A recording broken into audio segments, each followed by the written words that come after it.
The arena was vibrating, a living organism made of 20,000 souls, all suspended in a state of agonizing patience. For months, the rumors had circulated like a fever through the internet wrestling community. They whispered about a return. They speculated about dates, venues, and storylines. But mostly, they remembered her as she was: the bright lights, the colorful gear, the smile that could disarm a hostile crowd, and the high fives that connected a superstar to the smallest child in the front row. That was the memory they held onto, a symbol of resilience and pure, unadulterated heroism. The air inside the stadium felt thick, heavy with the humidity of anticipation. You could see the signs in the crowd, jagged cardboard cutouts painted with glitter and neon markers, welcoming back their hero. They expected the familiar music, that upbeat anthem that usually signaled the start of a celebration. Security guards lined the barricades, their backs to the empty ring, scanning a sea of faces that were looked upward, toward the entrance ramp. The commentary team sat at their desk, adjusting headsets, their notes filled with statistics about her previous title reigns and her charitable work. Everything was set for a heartwarming reunion. The narrative was written in the minds of the masses. The conquering hero returns to reclaim her kingdom with grace and light. But in the world of professional wrestling, silence is often the loudest sound of all. As the commercial break ended and the cameras went live, the house lights didn't strobe in Technicolor. They simply died. The arena plunged into a darkness so complete, it felt like the air had been sucked out of the room. This wasn't the technical glitch of a live broadcast. This was a deliberate void. And in that void, the 20,000 fans stopped cheering and started to listen. In the pitch black, sound travels differently. It hits the chest before it registers in the brain. The first thing the audience heard wasn't music. It was a low, rhythmic thrumming, like a mechanical heartbeat amplified through concert speakers. Thump, thump. Thump, thump. It was slow, deliberate, and deeply unsettling. It clashed violently with the image everyone had in their heads. The hero they were waiting for moved with speed and energy. This sound was predatory and patient. The screens, usually ablaze with highlight reels, remained obsidian black. A murmur of confusion rippled through the stands. This wasn't the cue they knew. This wasn't the celebration they had bought tickets for. The heartbeat grew louder, accompanied now by the faint, metallic dragging sound of chains against concrete. It was a masterful manipulation of sensory deprivation. By taking away the sight, the storytellers forced the audience to paint their own pictures in the dark, and the pictures were turning grim. The relaxing hum of the ventilation system was drowned out by a rising, discordant screech of violins, a musical sting that signaled danger rather than triumph. In the front row, the smiles on the fans' faces began to falter. The cardboard signs were lowered slightly. The atmosphere shifted from a party to a vigil. It is a rare moment in sports entertainment when genuine uncertainty takes the wheel. Usually, the audience knows the script, even if they pretend not to. But here the script had been burned. The darkness stretched on for 10 seconds, then 20. It was uncomfortable.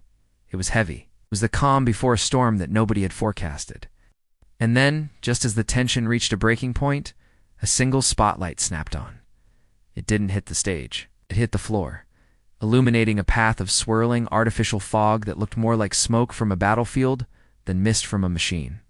The explosion was not a burst of fireworks, but a wall of concussive fire that erupted from the stage floor. It was hot, bright, and aggressive.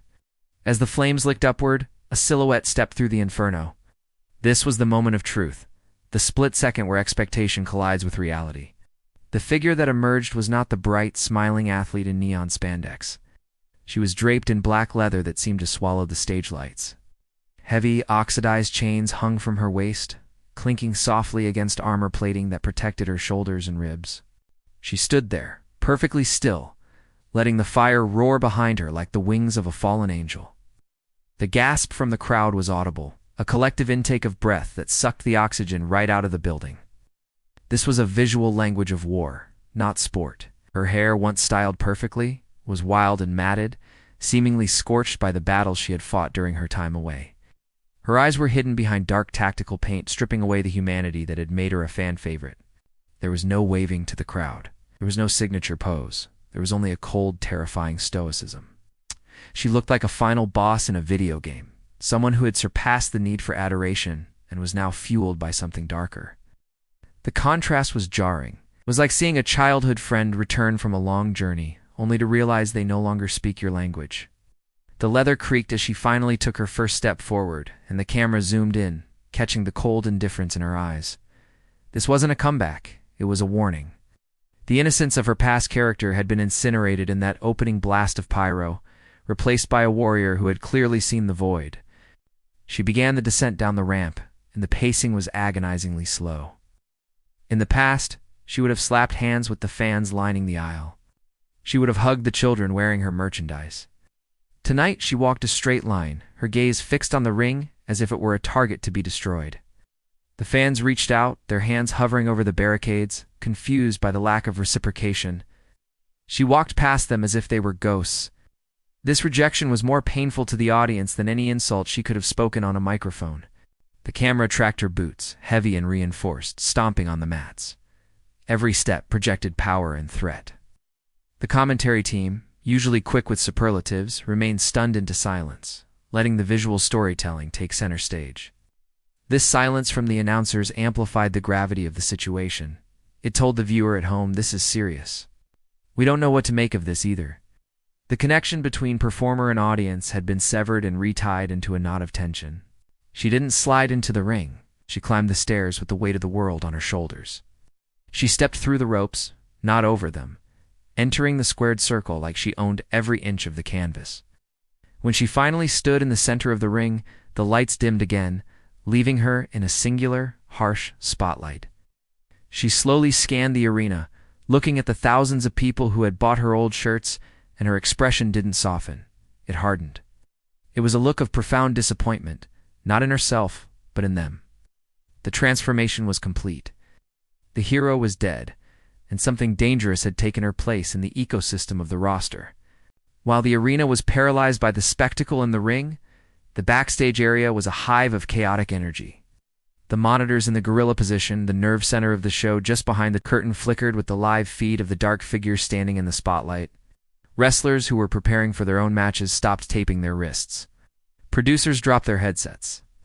The locker room, usually a place of loud banter and ego, fell into a hush. They had known she was returning, but they hadn't known this. The current champion, sitting on a folding chair near the monitors, watched with a sinking feeling in her gut. She had prepared for a wrestling match, a contest of athleticism. She realized now she was staring at a psychological dismantling.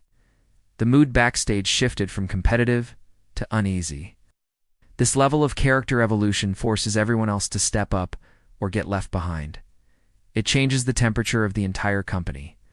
The producer in charge of the segment checked his notes, baffled. The cue sheet said, "Return promo standard." This was anything but standard. There is a unique kind of tension that exists behind the scenes when a performer goes off script, not with words, but with their entire aura. It throws the rhythm of the show into disarray. The referees huddled together, whispering about how they would officiate a match involving someone who looked ready to break rules that hadn't even been written yet. The blurred line between fiction and reality, the kayfabe of the business, felt suddenly very thin. Was this just a character shift? Or had the time away truly changed the person behind the persona? The uncertainty made the air crackle with a very real, very human anxiety. When the segment ended and the commercial break hit, she walked back through the curtain. Usually, a returning star is met with applause from their peers, hugs from the road agents, and a welcome-back celebration. Tonight, as she walked through the gorilla position, the hallway parted like the Red Sea. Nobody reached out to high-five her. The other wrestlers stood back, eyes wide, unsure if the performance had actually ended. She kept the leather armor on. She kept the scowl fixed on her face. She walked past her old friends without a nod of recognition.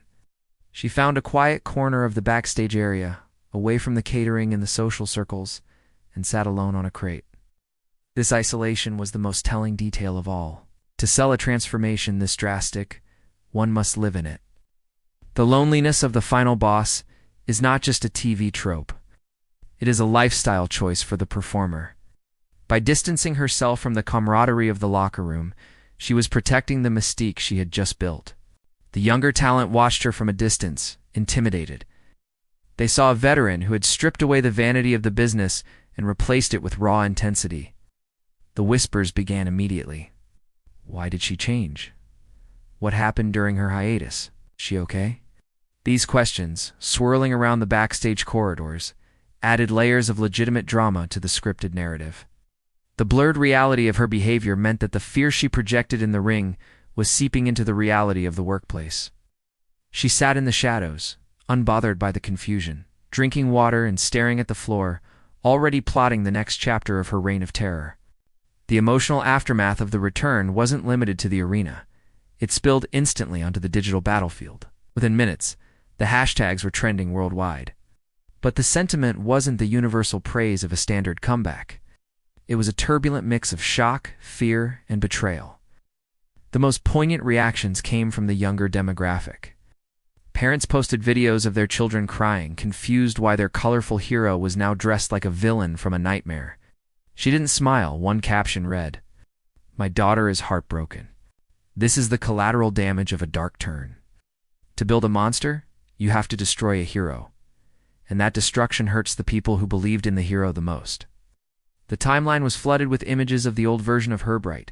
Happy, accessible contrasted with screenshots of the new, leather-clad warrior.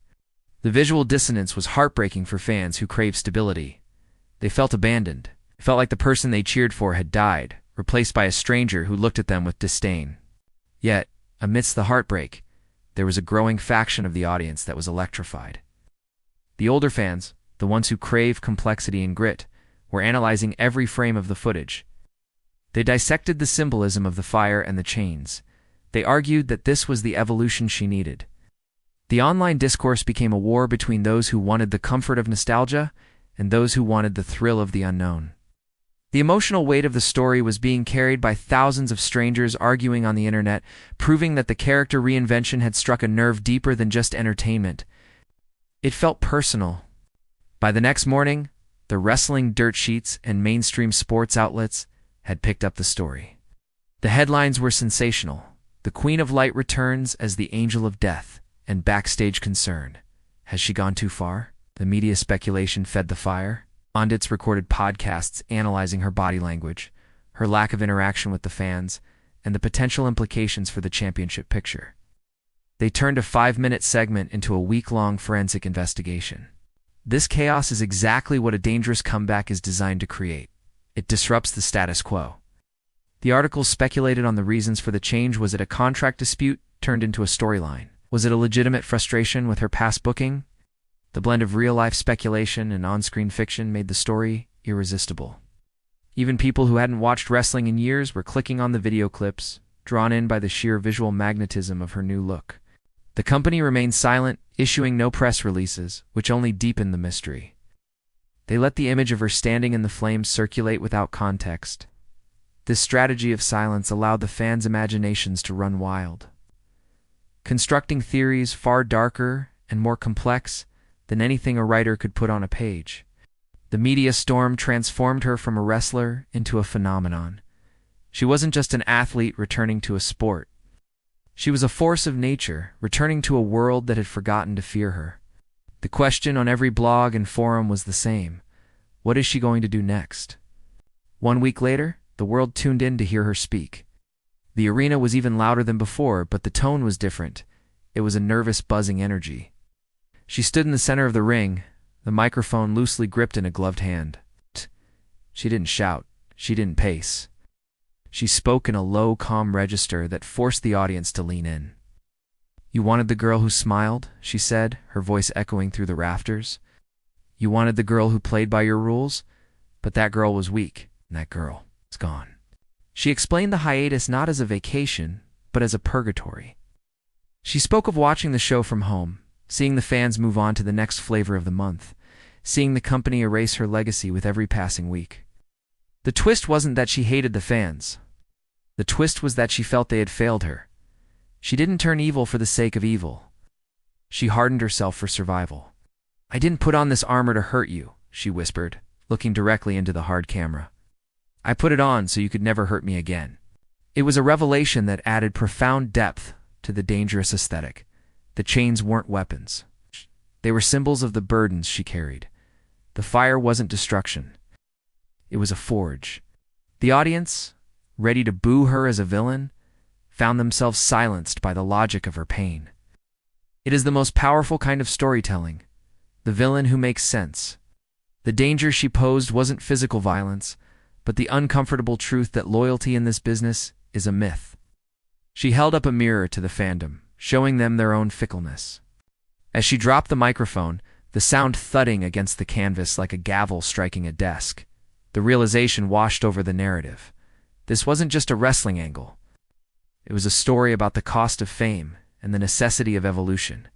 The final boss version of her wasn't a monster. She was a veteran who had finally learned to prioritize her own worth over the applause of strangers. The camera pulled back, showing her standing alone in the ring, bathed in a single, cold blue light. The dangerous comeback was not about violence. It was about boundaries. It was about a woman reclaiming her agency in a world that treated her like a commodity. As the screen faded to black, the viewer was left with a lingering sense of awe. The excitement of the return had been replaced by a deep respect for the transformation. She had returned not to play the game, but to break it. The story ends not with a match, but with a feeling. The feeling that things will never be the same again. The relaxing cinematic journey concludes with the understanding that sometimes, to survive a world that demands everything from you, you have to stop being the hero they want and become the warrior you need to be. The legacy she was building now wasn't written in glitter. It was carved in stone. As the credits rolled, the heartbeat sound returned thump, thump, thump. Reminder that the most dangerous thing in the world is a person who no longer needs your approval to exist.